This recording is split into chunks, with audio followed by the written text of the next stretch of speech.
Hey, my wonderful friends.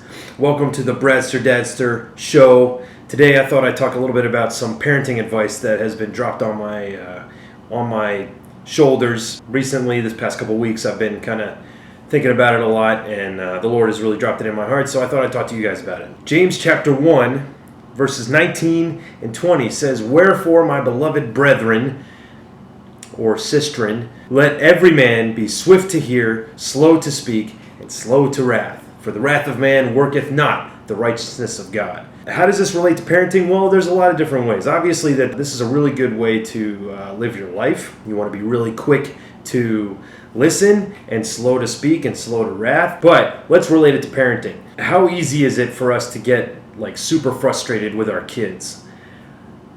I think it's pretty easy, isn't it? Did they make a mess? Did they poop their pants? Did they poop but not exactly in the toilet? That happened once to me, a couple times actually. I mean, not to me, but Joshua did it. But how easy is it to get so flustered in the situation that we react and we get all crazy with ourselves here? Listen, what are we trying to do as parents? We are trying to raise children. They are not dogs. They are little people with little brains. That didn't come out right.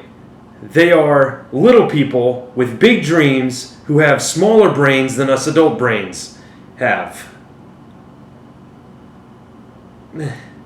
Kids are not dogs. They are little people who have little feelings. Kids don't fully grasp yet that emotions have to be processed, and so they start processing their emotions out loud. They do things like hitting their brother or sister, or they start lashing out and start showing tendencies like being disobedient. We want them to be dogs in that I say go and they better go, or I say eat and they better eat. So what is this skillful parenting thing really about? Because we all want to be good parents. We all want to bless our children. We all want to be parents of blessing to our kids. But skillful parenting that has purpose, parenting that has rewards and real rewards behind it, is building trust with your kids.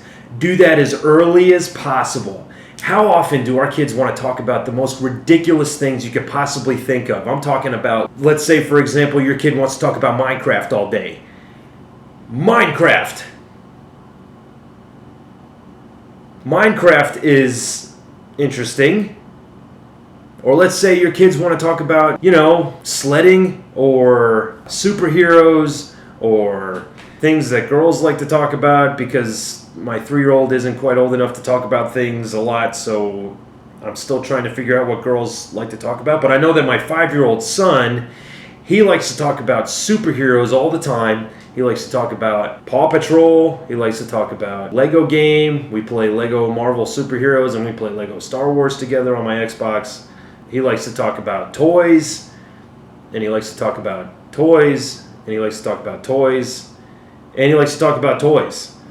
He will talk about toys all the time. And one other thing that he says is, "Daddy, can you please play with me?"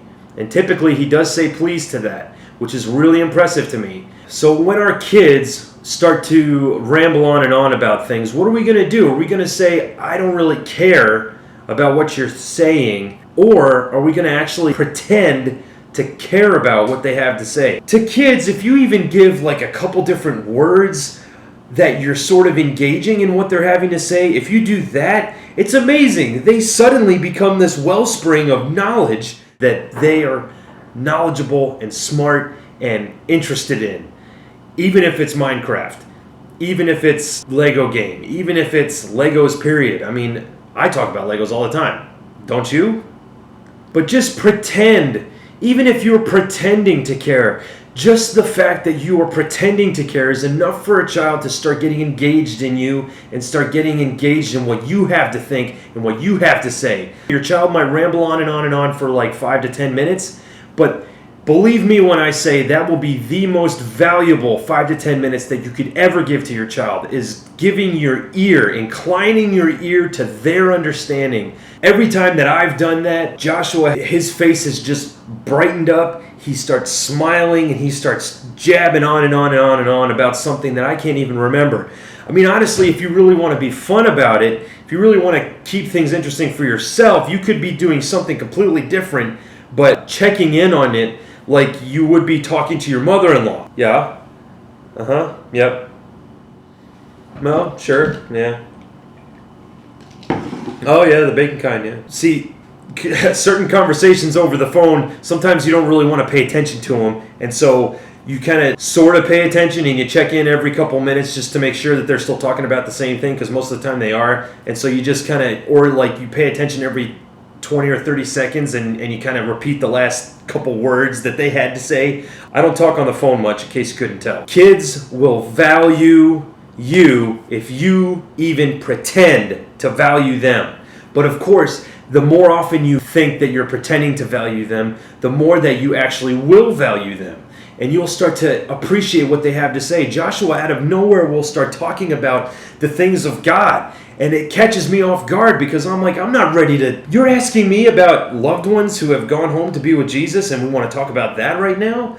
Of course we can. I want to be involved in that kind of conversation. But when it comes to Lego game, when it comes to the Avengers, when it comes to kitchen things, when it comes to putting stickers on things. Hey, Daddy, will you color with me? Hey, Daddy, will you play kitchen with me? Hey, Daddy, will you play superheroes with me? All of these things that my son wants to do, all these things that my kids want to do, if I choose to engage in them, they will start choosing to engage in me, and that's building a mutual respect for each other. Now, of course, as a parent, you have the authority over their lives. You have the covering as parents, and of course, when it comes time for you to say, excuse me, I told you to do this, and for some reason or another, they choose not to do it, that's where the authority comes in. That's where you say, okay, we are done playing, we're done talking, you have to listen. But because you have inclined your ear to their understanding before, now they have a reason to respect you,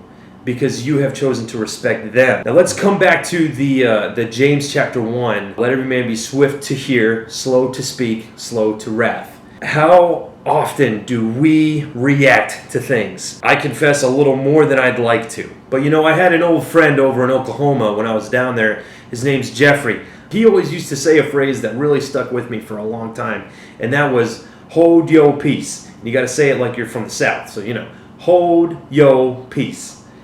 That was his phrase, and I loved it. He always used to say, Brad, hold your peace. And that stuck with me for a long time, and that's still stuck with me. It's been probably 5-6 years since I've been down in Oklahoma, but that phrase alone, well, it's one of the many phrases from Oklahoma that has stuck with me, but hold your peace is relevant for this one, so, you know, hold your peace. When we come across situations like, let's say the whole house is a mess, which happens around here a lot. There are thousands of toys floating around in this place.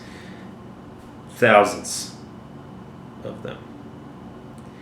And so when my kids decide to get all 2,578 toys out all at once and just litter my entire floor with all their toys, what am I going to do? Am I going to react to it and say the blank things that we're not supposed to say? Or am I going to choose not to react to it? Am I going to say, okay, house is messy, let's start cleaning?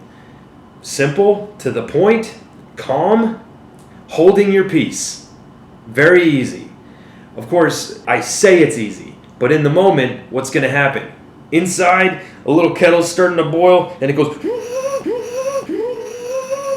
And suddenly, without warning, you're boiling over, and you're taking out all your anger, all your aggression. You just came home from a long day of work, and you came home to this. What are you going to do about it? Hold your peace. Hold your peace. Do your kids a favor, do yourself a favor, and hold your peace. If we would just learn to not react to circumstances, but instead relax. Don't react, relax. Hold your peace.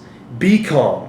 I can't tell you how many times through the book of Proverbs it says, a wise man will hold his tongue, but a fool will let the words loose. No matter what the circumstance is, no matter what the kids decide to do, because kids are going to be crazy. How do I know this? I've got 4 of them. I know a thing or two about having kids, or 3 or 4. So again, no matter what the circumstance is, always be quick to hear. We have 2 ears for a reason, because we should be listening twice as often as we should be talking. And if you're quick to listen and slow to speak, especially if you're slow to speak, and especially if you start holding your words and making them count, then an interesting thing starts happening. Your words actually start to gain more authority in your children's lives.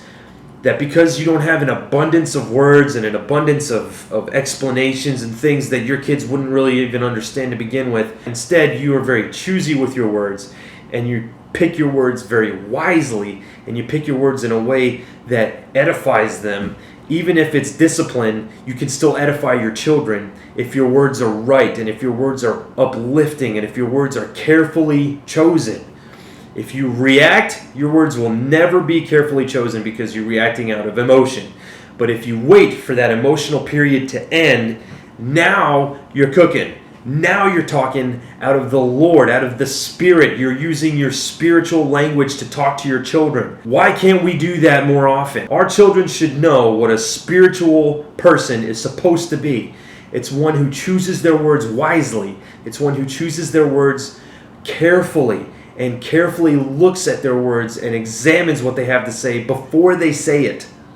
Do not react. Relax. That's what I'm saying. This is Bradster Dadster. I love you. Hope to see you again soon.